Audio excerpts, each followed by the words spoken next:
Quando minha casa pegou fogo, mandei uma mensagem no grupo da família: estamos bem, mas perdemos tudo. Nenhuma resposta.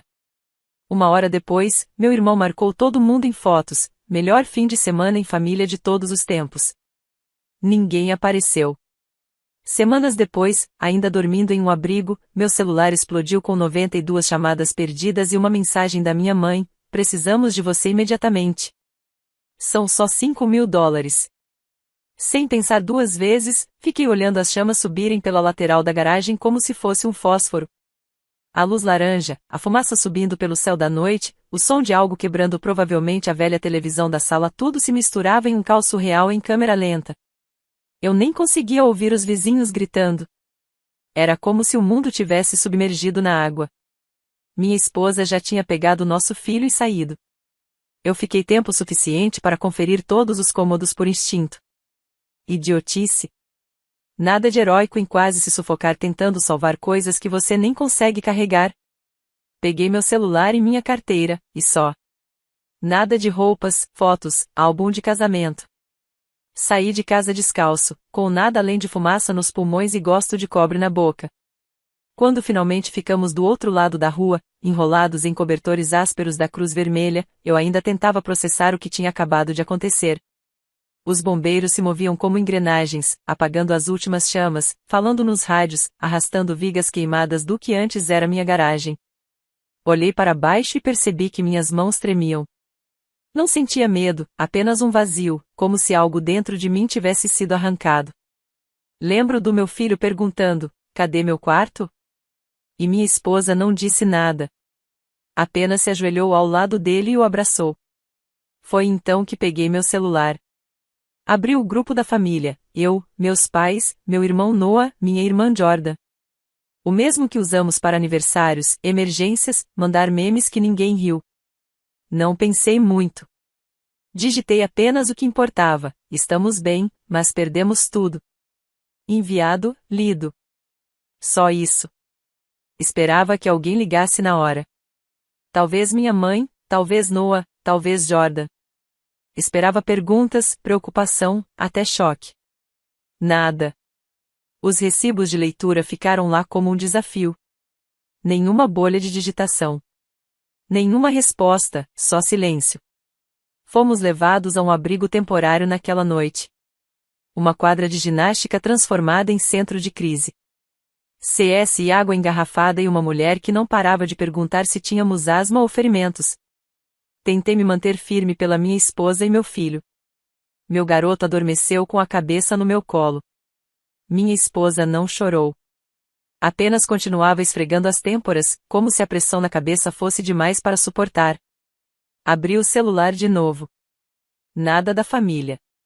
Pensei: talvez estejam dormindo. Talvez estejam processando. Talvez estejam a caminho. E então, cerca de uma hora depois, abri o Instagram por algum reflexo idiota. Só queria algo para olhar. Só precisava não sentir por um segundo. O primeiro post que apareceu: Noah.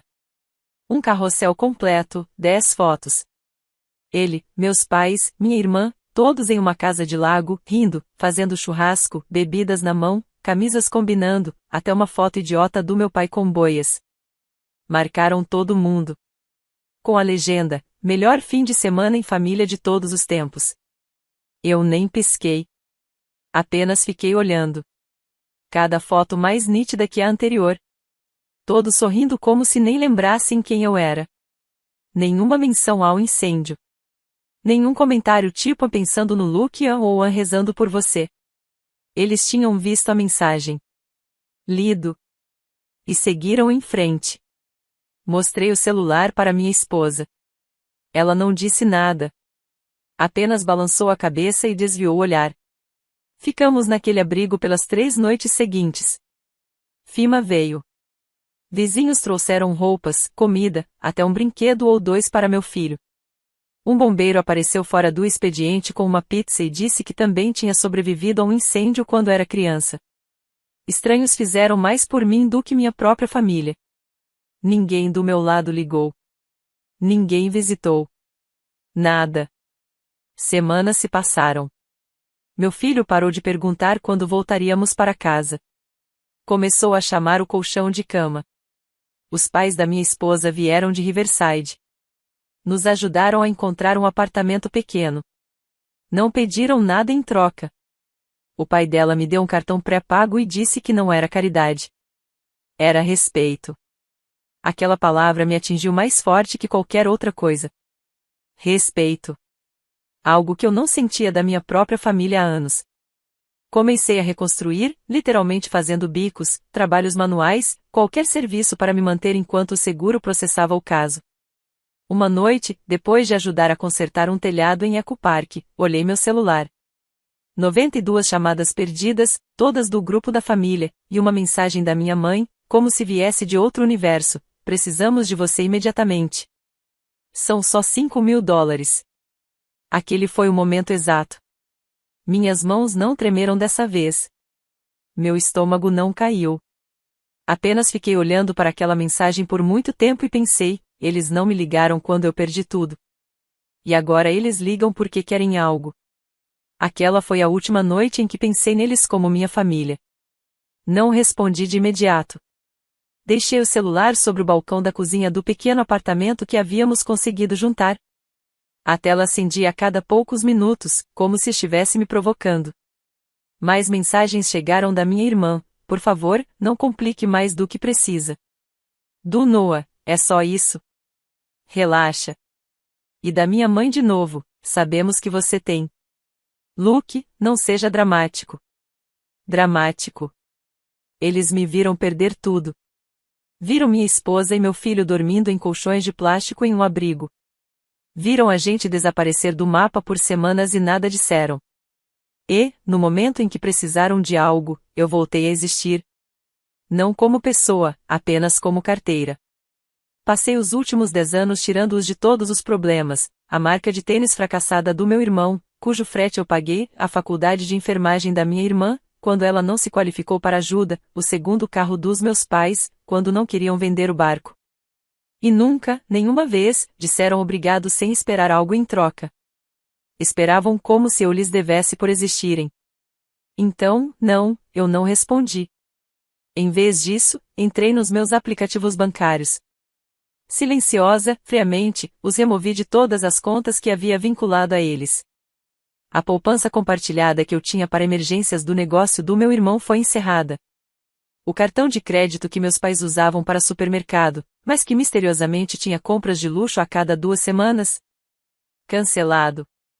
Tirei meu nome do contrato do apartamento que coassinei para minha irmã e Investuou. Que o proprietário lide com ela a partir de agora. Eles não sentirão de imediato, mas vão sentir. E quando sentirem, saberão exatamente o porquê. As mensagens continuaram chegando. Noah tentou me ligar pelo Facebook Messenger depois que o bloqueei. Minha irmã deixou mensagens de voz dizendo: somos família, Luke. Minha mãe escreveu um parágrafo inteiro sobre como eu estava mudando e deixando minha esposa me controlar. Essa última parte quase me fez rir. Minha esposa, a única pessoa que esteve ao meu lado durante o incêndio, literalmente e metaforicamente. Ela nunca pediu nada além de respeito, nunca me disse o que fazer com minha família. Mas agora ela era vilã porque eu não estava mais jogando dinheiro cegamente na vida deles. Então meu pai finalmente entrou em contato. O homem que não falava uma palavra desde o incêndio. Ele deixou uma mensagem de menos de 1 minuto, mas eu ouvi cada segundo: você está cortando seu próprio sangue, Luke. Acha que estranhos vão se importar quando realmente contar? Vai se arrepender disso. Ouvi a mensagem 2 vezes. Depois salvei. Não sei por quê. Talvez para me lembrar, mas já era tarde demais para a culpa. Tarde demais para dúvidas. Eles deixaram claro quem importava e quem não importava. Aquele incêndio não destruiu apenas minha casa. Ele expôs tudo.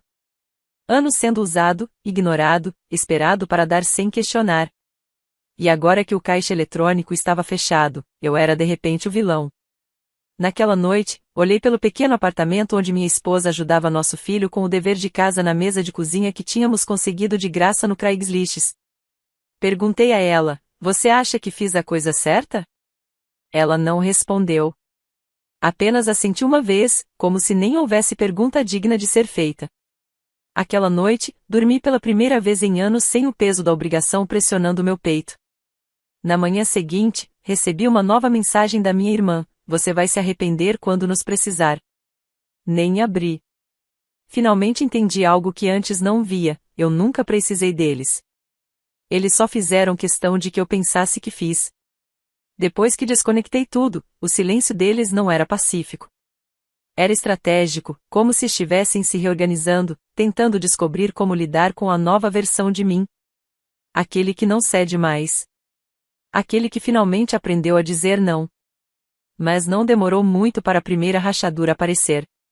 Minha irmã mandou mensagem de novo, uma semana inteira depois do último texto. Desta vez, com uma captura de tela do aviso de despejo dela. Sem saudação, sem explicação, apenas uma foto e uma mensagem de 2 linhas: espero que esteja feliz. Isso é culpa sua. Não respondi.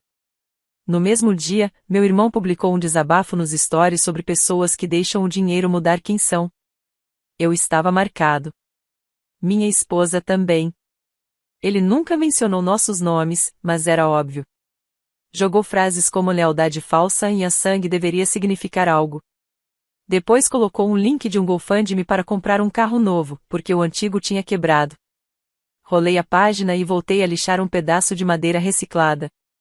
Estava ajudando o tio da minha esposa a construir móveis nos finais de semana. Nada glamouroso, mas honesto. Pagava o suficiente. E me dava algo concreto para fazer com as mãos, algo real. Eu precisava daquilo. Então veio a mensagem de voz da minha mãe. Não gritando desta vez, apenas chorando. Ela disse que estavam atrasados com as contas, que o pai tinha tido horas cortadas, que nunca me pediram nada que eu não pudesse pagar. Disse que não me reconhecia mais, que eu estava frio, que estava me tornando o tipo de homem que morreria sozinho, amargurado e vazio, sem família. Essa mexeu um pouco comigo. Fiquei pensando nela por um tempo. Pensei em ligar. Pensei em contar tudo. Que eu estava me afogando há anos, mantendo todo mundo à tona enquanto eles faziam buracos no barco. Que o incêndio não me mudou. Apenas me revelou. Mas eu não liguei, porque sabia como a conversa iria acontecer. Ela choraria. Eu sentiria culpa. Ofereceria algo. E então estaria de volta ao ponto de partida, quebrado de uma forma diferente. Enquanto isso, do nosso lado, as coisas avançavam devagar, mas avançavam. Os pais da minha esposa nos convidaram para morar com eles temporariamente. No começo recusei por orgulho, mas eles insistiram. Você tem um filho, disse a mãe dela. Não precisa provar nada. Então, nos mudamos. E foi a primeira vez em anos que senti que alguém realmente ficava feliz com a nossa presença. No primeiro fim de semana, meu sogro deixou meu filho ajudá-lo a construir uma casinha de passarinho. Minha sogra nos incluía em todas as refeições como se sempre tivéssemos feito parte da família. Eles não perguntaram o que tinha acontecido com meus pais. Apenas nos deram espaço e apoio. O contraste era chocante. Uma manhã, enquanto tomava café na varanda, meu sogro disse algo que nunca vou esquecer: você não pode se queimar para manter os outros aquecidos, Luke. Eles só vão continuar pedindo mais lenha. E ele estava certo. Naquela semana, entrei oficialmente com o pedido para me retirar do traste familiar. Meu nome estava em documentos demais, contas demais, emaranhados demais de uma vida que eu não vivia mais. Eu queria cortar tudo, de forma limpa. A papelada levou tempo, mas a sensação foi instantânea. Finalmente me senti dono de mim mesmo. Então, 2 noites depois, aconteceu algo que eu não esperava. Alguém bateu na porta. Minha esposa olhou pelo olho mágico e se enrijeceu. É seu irmão. Eu não o via desde antes do incêndio. Abri a porta. Ele parecia um desastre. Cabelo bagunçado, olheiras, vestindo um moletom caro que provavelmente eu paguei anos atrás.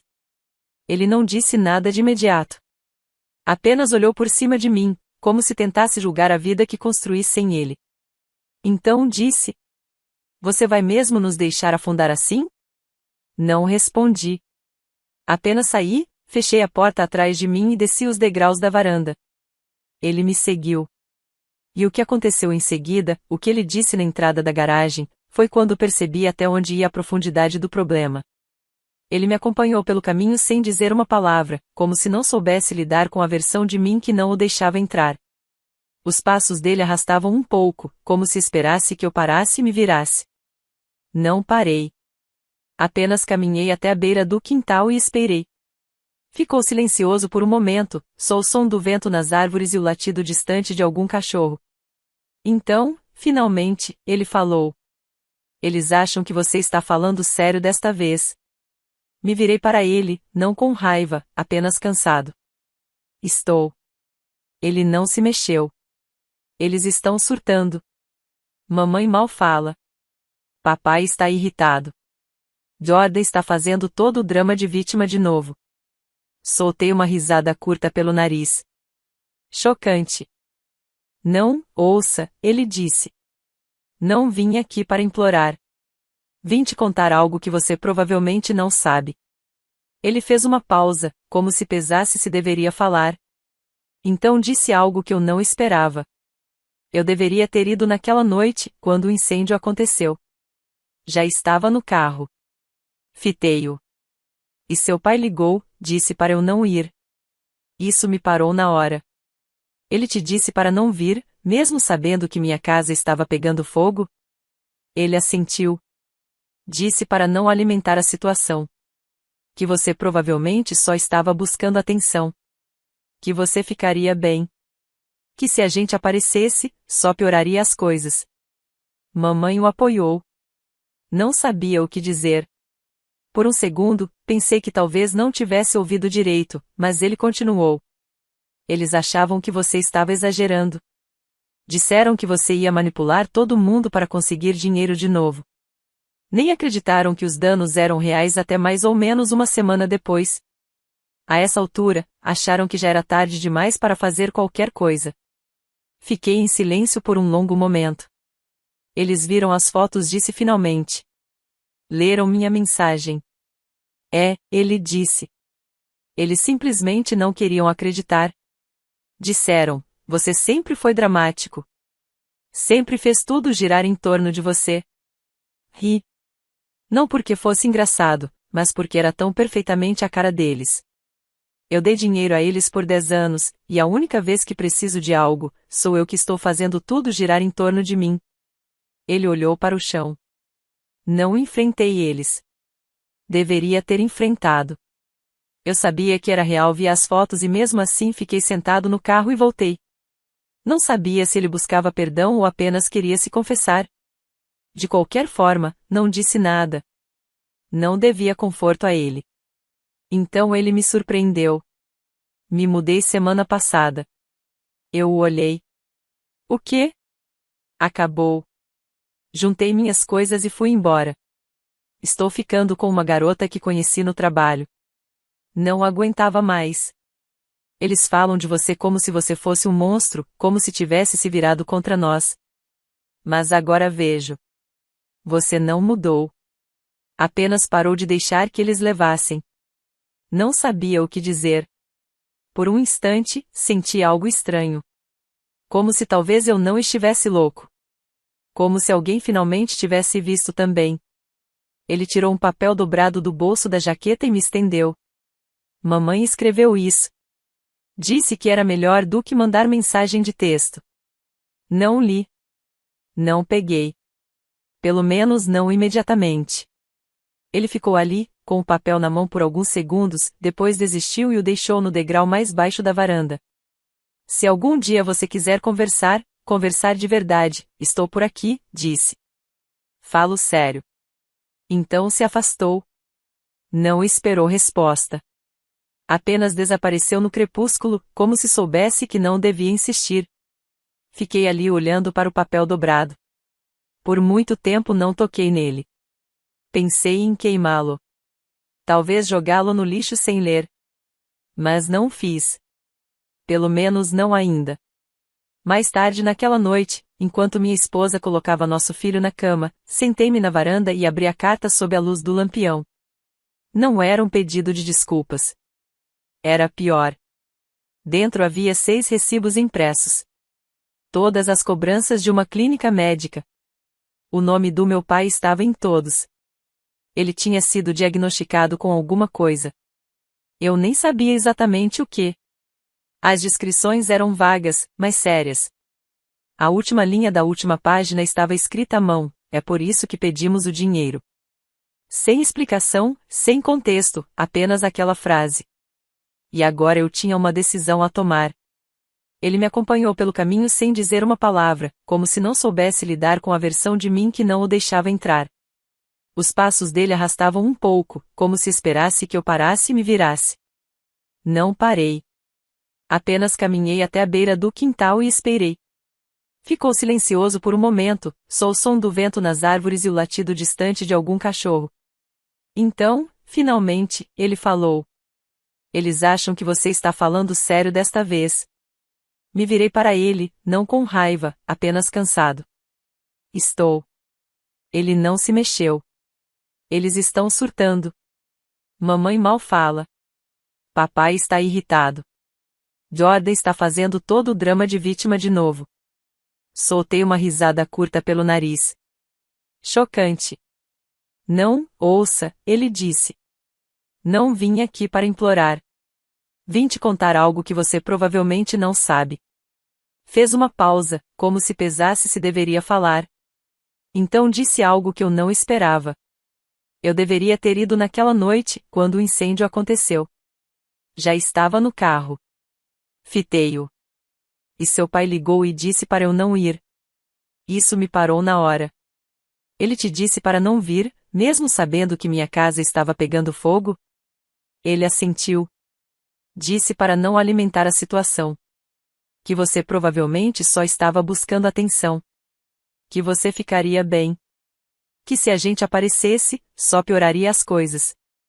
Mamãe o apoiou. Não sabia o que dizer. Por um segundo, pensei que talvez não tivesse ouvido direito, mas ele continuou. Eles achavam que você estava exagerando. Disseram que você ia manipular todo mundo para conseguir dinheiro de novo. Nem acreditaram que os danos eram reais até mais ou menos uma semana depois. A essa altura, acharam que já era tarde demais para fazer qualquer coisa. Fiquei em silêncio por um longo momento.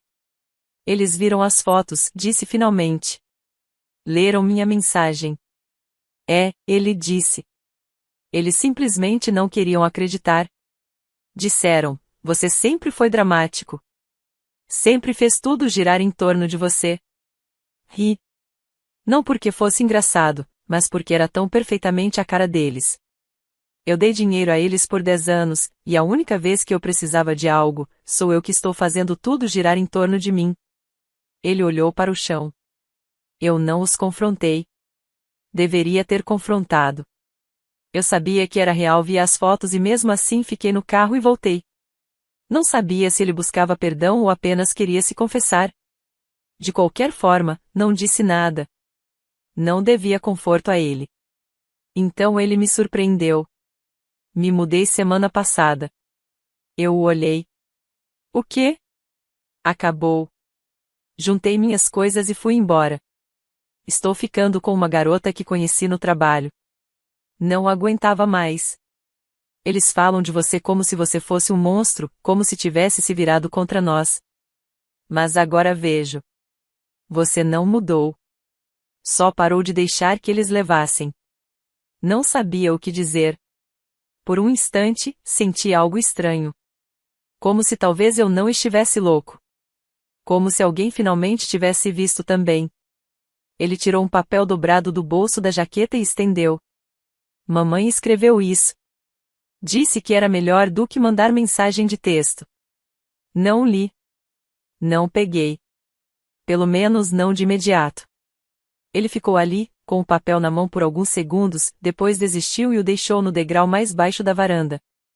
Se algum dia quiser conversar, de verdade, estou por aqui, disse. Falo sério. Então se afastou.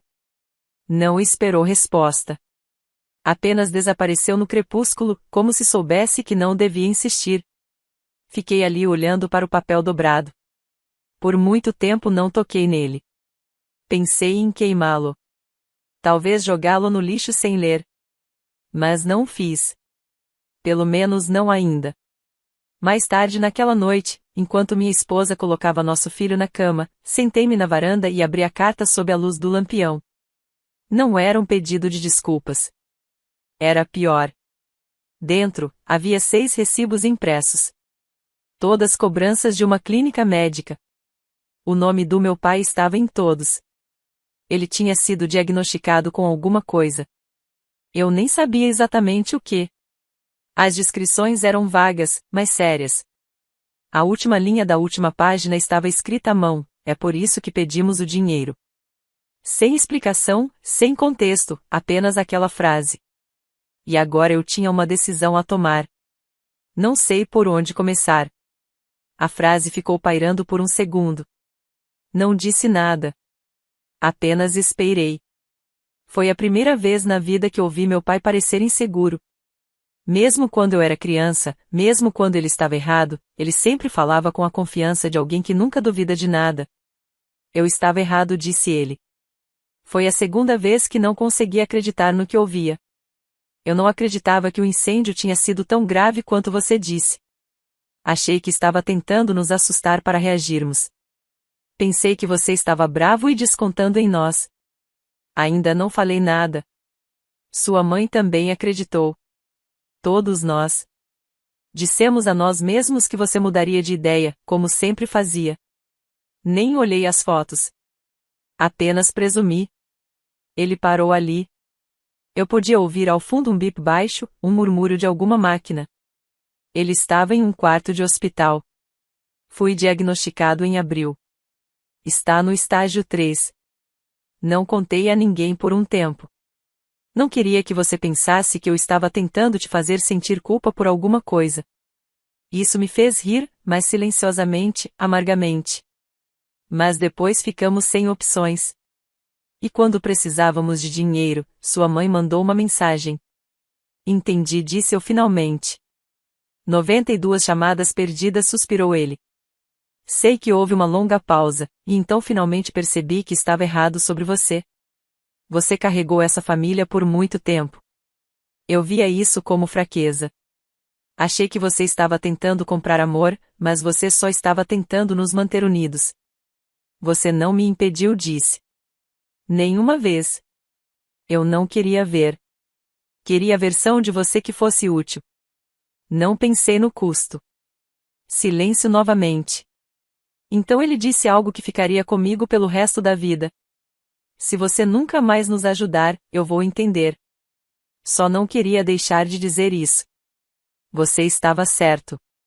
Sentei ali, com o telefone no ouvido, o sol da manhã entrando pela janela do apartamento, meu filho comendo cereal à mesa atrás de mim, minha esposa cantando baixinho na cozinha, e percebi que não estava mais com raiva. Eu tinha terminado. Não de uma forma cruel ou fria, apenas terminei de precisar de qualquer coisa deles. Não precisava de encerramento. Não precisava de vingança. Nem mesmo de um pedido de desculpas. O dano já estava feito. O incêndio já tinha limpado o terreno. Tudo o que eu podia fazer agora era reconstruir. Vou cobrir a próxima rodada de tratamento, disse uma vez diretamente com a clínica, sem enviar um centavo a mais para ninguém. Ele ficou em silêncio por um longo tempo. Obrigado, disse. Mesmo agora, não mereço isso. Desliguei antes que ele pudesse dizer mais alguma coisa. Nas semanas seguintes, fiz o pagamento diretamente ao centro médico. Sem alarde, sem conversas. Não ouvi nada da minha mãe, nem da minha irmã, nem de mais ninguém. Noah manteve distância, mas ocasionalmente mandava uma mensagem para saber como eu estava. Conseguiu um emprego em um depósito em Torrance e começou a alugar um quarto com um amigo. Desejei sorte, mas não o convidei para entrar. Pelo menos não ainda. Talvez algum dia. Minha esposa e eu finalmente encontramos uma pequena casa fora da cidade. Nada de luxuoso, mas nossa. O primeiro prego que coloquei na parede pareceu diferente de tudo o que já tinha construído. Parecia que eu estava construindo uma vida que era só minha, não emprestada, não drenada para os outros, não envolta em culpa ou dívidas. Uma noite, meu filho me perguntou se algum dia voltaríamos a ver a vovó e o vovô. Olhei para ele e disse: vamos construir nossa própria família agora. Porque já havíamos passado pelo fogo, pelo silêncio, pela traição e, finalmente, pelo desapego. As pessoas que compartilham seu sangue nem sempre são sua família. Às vezes, são apenas as primeiras que ensinam o que o amor não é. E quando a fumaça se dissipa, você pode escolher com quem reconstruir. Eu escolhi certo.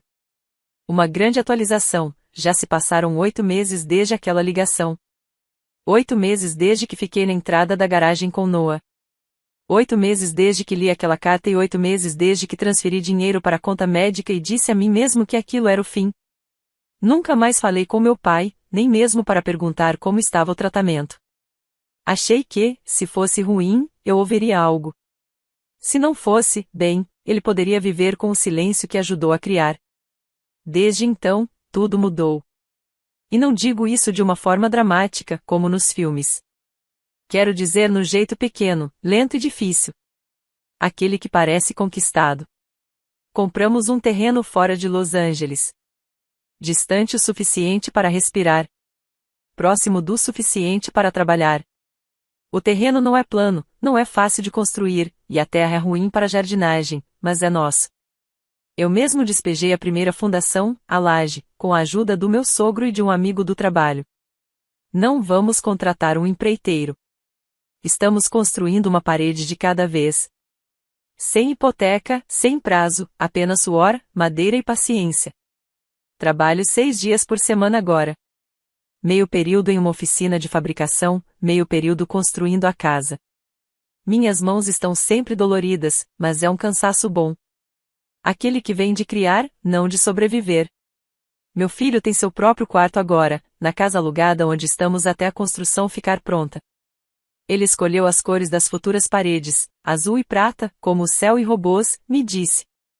Minha esposa sorriu e assentiu, já pensando nas cortinas. Ela tem sido firme em tudo. Nunca me pediu para contatar minha família. Nunca sugeriu que eu estava sendo duro demais.